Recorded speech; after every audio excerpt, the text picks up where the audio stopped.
2 years ago, I made a video on financial strategies by income, and $100,000 was the top bracket salary back then. Now, today, $100,000 is the middle bracket of this video, and that's how fast things have changed. I'm breaking down the exact strategies and milestones for 3 income levels of $50K, $100K, and for the high earners of $150,000 to $200,000 and up. There are basically 3 themes for each of these incomes. So at $50K, the game is about defense and building a solid foundation. At $100K, it's automation and optimization of what you're already working with. And at $150,000 and up, it's about tax efficiency and compounding. So let's start at the $50,000 per year income level. When I graduated college, my first salary was $38,000 a year working in customer service, which adjusted for inflation is actually pretty close to $50K today. Now at that time, money was pretty tight, but it was still workable. And I think that if you're at this income level, you just have to understand the importance of every single dollar and give every dollar a job. The take-home pay at $50K per year is right around $3,400 a month, depending on your state. So that is your budget for your transportation, your groceries, your rent, and hopefully a little bit of savings. So the strategy at the $50K income level is all about the sequence in which you allocate your money. There are 5 priorities I think that we should talk about here. The first is going to be to kill off any high interest rate debt. And in 2026, that also includes buy now, pay later debt. The average credit card balance in America is over $6,000 according to Forbes. And at today's interest rates, that costs people over $100 a month in interest alone. If you make $3,400 a month to take home, $100 is going to be the difference between building savings and simply staying afloat and paycheck to paycheck. What's even scarier are companies like Klarna, Affirm, and Afterpay. They're going to promise you that you can buy something now and not pay any interest on it, and you can pay it off in 4 easy payments. What happens though is that if you stack 3 or 4 of these, then you've got hundreds of dollars a month of committed future income, which is basically just what debt is. So stay away from these if you can. If you do have buy now, pay later debt, I would write down all the debts that you owe there and then kill this debt before moving on to priority number 2. Number 2 is to get your full employer 401k match if you have access to it. So let's say your employer matches 4% of your salary on a $50,000 income. That's $2,000 a year of completely free money. The best part is that it's a 100% return on your money. So to be honest, there is no debt payoff or investment or anything on earth that basically guarantees you 100%. So if your employer offers this, I would definitely take advantage of it. I know some people will even prioritize this step before paying off debt, and you definitely can because mathematically it might be the more optimal thing to do. However, for me, I still think that the behaviorally best thing to do is to pay off any high interest rate debt and then start investing. The third priority is to prioritize that emergency fund, and you can start off pretty small. You've probably heard me say on the channel that you want to have an emergency fund worth between 3 to 6 months of expenses. That is still the goal, but if you're at a $50K income level with some debt, then I think a more realistic goal to shoot for is maybe 1 month of expenses saved up. So that would be $3,400 or your take-home pay per month in a high-yield savings account first. And even having 1 month is nice because if you do run into something like a car repair, it doesn't go straight onto a credit card and you won't undo any of your financial progress. Number 4 is the Roth IRA. So if you're making about $50K per year, the Roth IRA is basically your best friend. It's designed for you. You're in a really low tax bracket at the $50K income level currently, so you're going to pay taxes on your income now. But then with the Roth IRA, since the investment returns grow tax-free, any investment gains that you make in the Roth IRA, you won't pay any taxes on. So it's a really good trade to pay low taxes on your income now, contribute it to the Roth IRA, and then have your investments grow tax-free. The Roth IRA contribution limit in 2026 is $7,500 a year if you're under the age of 50, and most people at the 50K income level may have a hard time maxing that out because that's 15% of your total gross income. Just $200 a month invested into a Roth IRA starting at the age of 25 could still amount to over $700,000 in retirement at historical market returns. The last thing at this level you need to consider is what your time is worth, and that's priority number 5. 50K divided by 2,000 working hours a year means that your time is roughly worth $25 an hour. So anytime you're making a decision around where you want to spend your time, you need to think about the fact that 1 hour is equal to $25. So if you're going to do a side hustle, it should at least make you that, if not more. While it's nice to earn some side hustle income, the highest ROI move usually isn't doing something like DoorDash or Uber. It usually is a certification or credential that allows you to increase your salary permanently. If you could increase your income permanently from, let's say, 50K to 55 or 50K to 60K per year, that is usually worth more than doing side hustles every weekend. So the goal at the 50K income level, it's not to optimize for the 50K income level forever. At 50K, it's hopefully just a stepping stone to higher incomes, and the habits that you are building at this income level with what we've just talked about, that's going to save you a lot of money in the long run. Then when you've started to make more money, you're going to have all these systems in place to keep more of that income, and hopefully that is a really great thing. All right, now let's talk about the 100K level, because this number doesn't really mean what it used to. I alluded to that a little bit earlier, and that's because the median household income in America right now is around $84,000. That means a $100,000 salary is barely above 20% of the median household income. Now, back in 2016, the median household income was around 59K, which means that a 100K salary back then was 40% more than the median household income. So 100K might have made you feel pretty rich back then, but these days it just kind of feels fine. Still though, I think it's a really big accomplishment to get a six-figure salary. Not many people can get here, so if you're at this income level, I do want to applaud you. Most, if not all, of your survival problems are solved at the $100,000 salary level, and you do get some optionality when it comes to other financial decisions. That's enough for rent, it's enough for your groceries and your bills, and you probably have some discretionary income. You can save a little money and spend without tracking it, and nothing catastrophic can really happen to you as long as you're being reasonable with that income. If you overspend at the 100K level, you might not really feel it, but someone at the 50K level, if they overspend a little bit of their income, since their margins are thinner, that could be the difference between them making rent or not. So there are 3 huge moves that you can make at the 100K income level that are going to help you save and grow your income further. The first move here is to automate your savings before you even see the money, and this is a system I want you to follow, and it's called the reverse budgeting system. That's where you start by setting aside your savings first every time you get a paycheck. So for example, if your monthly income is $6,000 and you want to save $600,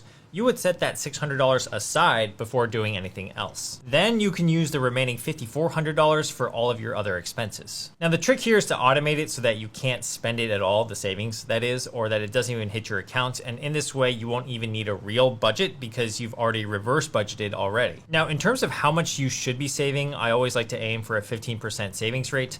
That means if you are making $6K a month, maybe aim for $900 in savings. However, if you're finding that, say, your current savings rate is only 3% or 5%, you may have to start with a more attainable goal like a 10% savings rate first. In addition, the next time you get that paycheck, make sure the savings you set aside is automatically being moved into an IRA, a backdoor Roth, a high yield account, or even a brokerage account. If you're able to save and invest 15% of your take-home pay, so maybe $900 on a $6,000 a month salary, that's the equivalent of $10,800 per year. Starting at the age of 30, if you're investing this, by the time you're 65, you'll still end up with over $2 million. The second big move at the 100K level is one that I haven't talked about too much, and that is considering to start an HSA or a health savings account. In this account, you can invest, but you can also pay for qualified medical expenses, and it's actually one of the most tax-efficient savings vehicles because it offers what's called triple tax benefits. First, contributions are tax deductible, which means that lowers the total amount of income tax that you pay in any given year. Second, the growth of this account is tax-free, just like the Roth IRA. And third, withdrawals for qualified medical expenses are tax-free, and that's the key. Now, you must be enrolled in a high deductible health plan to get an HSA, but these plans are actually pretty popular. So for the majority of you out there, you should be able to enroll. The 2026 contribution limit is around $4,400 for individuals and $8,750 for families.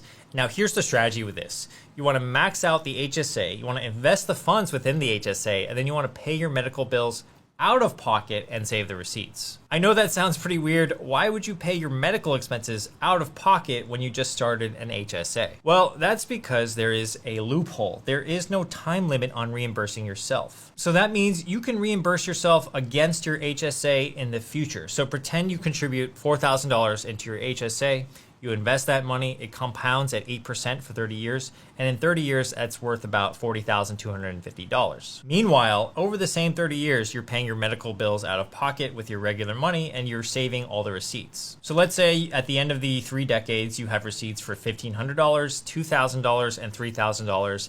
That's $6,500 of expenses that you've never reimbursed yourself for. Well, when it comes time, 30 years later, you can hand yourself those receipts and pull $6,500 out of the HSA completely tax-free, no questions asked. And for the other $33,000 in there, it's still there for medical costs, or after the age of 65, it just starts to be treated like a traditional IRA as well, and you can withdraw it from there too. In other words, it's like you've turned your HSA into an extra retirement account. You still got the tax deduction going in, it grew tax-free the whole time, and it comes out tax-free for medical expenses, and you can save the receipts so you can decide when you want to take that cash out. All right, financial move number 3 at the 100K income level is to know your number. At 50K, the question is, am I going to be okay this month? But at 100K, I think the question then becomes, when am I done? When am I going to be financially independent? The number here is easy to calculate. It's how much you spend in a year times 25, and that's the 4% rule written another way. If you spend 60K a year, your number is going to be 60K times 25, or about $1.5 million. Now, the moment you know this number, every financial decision will get a lot easier because you can work backwards and figure out how long it's going to take you to financial independence. Now, the fascinating part about finance and personal finance is that your retirement date depends basically on your savings rate and not your income. If you're diligent about saving 20% of your income, you can retire in roughly 37 working years, and if you save 30% of your income, that drops to 28 years, and if you save 50%, it's 17 years. The reason this happens is that if your savings rate is naturally higher, that just means you're spending less money, and you need less money overall in order to hit that financial independence number. So your homework for today, if you make $100,000, 50K, or even more, is to calculate your actual annual spend. If you can figure that out and multiply it by 25 and write that number down, that is going to be your finish line. You could probably even play around with that to see what that number might look like if you were to reduce your expenses by $1,000 or $2,000 per year, or if you were to increase your income by 5, 10K, or maybe 15K per year. You're going to see how that relationship's going to change. Let me know in the comments what your financial independence number is if you're watching, and I'd love to hear what it is, and I'm sure other people would too. All right, now let's get into the last bracket, which is the $150,000 to $200,000 and up bracket, because there are a lot of sophisticated strategies that you can employ in this high earning income range. Your largest expense at this income bracket changes a lot. I would say across the board, it's no longer going to be rent or transportation.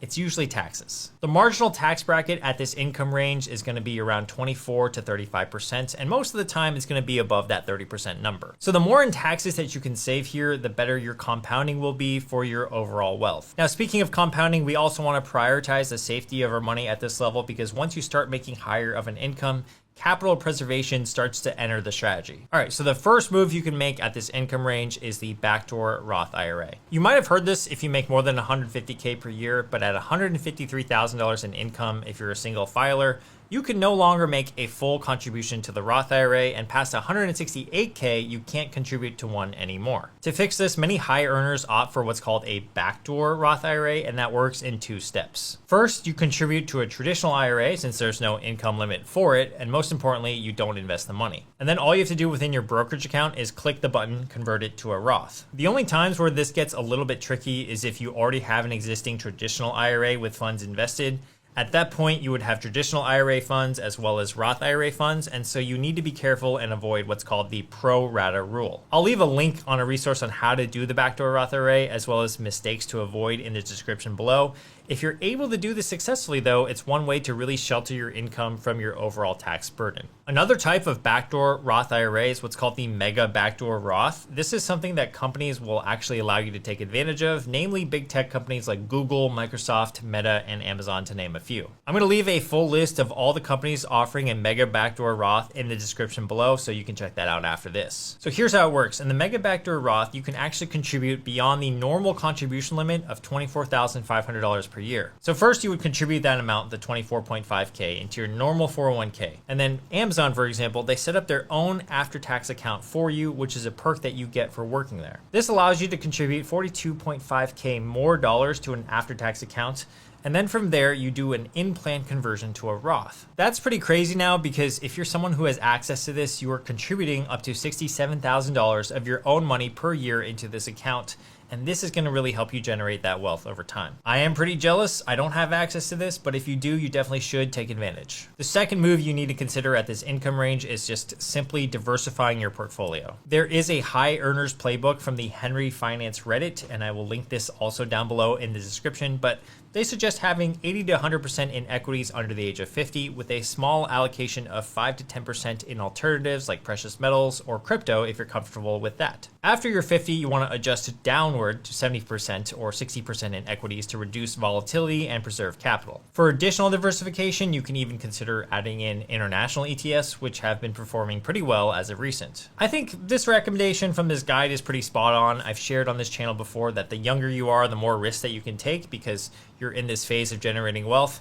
but the older that you get, the more that you want to actually start protecting that wealth. The third move at this income range pertains to you, especially if you have what's called RSUs. RSU stands for restricted stock units, and if you work for a company that offers you RSUs, it's a really great benefit because not only is it stock, but it probably incentivizes you to stay at that company longer. A huge percentage of people earning 150 to 200K or more get there through an equity package like RSUs from a tech company or stock-based compensation from a public company. Now, here's the thing about RSUs in particular. RSUs are taxed as ordinary income when they vest, whether you sell them or not. So that means the IRS will treat it like a cash salary. So say you have 100 shares vest when your company stock trades at $200. That's $20,000 of W-2 income whether you touch the shares or not. So the move is just to have a strategy for this, and the default is for a lot of people to sell the RSUs as they vest and redeploy the money into a diversified portfolio. If you hold the RSUs and the share price increases, then you will owe capital gains when you sell the stock in addition to the tax that you already owed when they vested. The guide on Reddit actually talks about this as well, and they want you to diversify if you have more than 1/3 of your total investments allocated in your company's RSUs. As a general statement, that's usually correct in order to avoid being too concentrated, so that's also something to consider. And the last move to consider at this income range is what your tax bracket will be when you retire. For most people at this income, the answer is that your tax bracket is lower in retirement than what it is right now. With your current tax rate being between 24 to 35% or more, if you think in retirement it's going to be lower, then your traditional 401k contributions should be prioritized. Maxing a traditional 401k at $24,500 saves you roughly 8 to 9.5K in taxes this year at your marginal tax rate. And then when you retire, if your tax rate is closer to zero, then you are winning on both ends. So if you have a pre-tax 401k plus a backdoor Roth, that's actually a great combo because you are deferring taxes when your rates are the highest right now. You're also gonna get that money tax-free from the Roth IRA, and that's gonna be really nice when you retire. Having both of these should save you a ton of money throughout your high earning years, and I hope that you maybe employ some of these strategies. All right, guys, so those were the best financial strategies for all these income ranges in today's video. I hope that you enjoyed this video, and if you want to watch the OG video on the financial strategies for 40K, 75K, and $100,000 in income level, make sure to check that out right here. I'll see you guys in that video or a future one on the channel. Thank you again for being here. I appreciate you. Have a great weekend. All right, peace.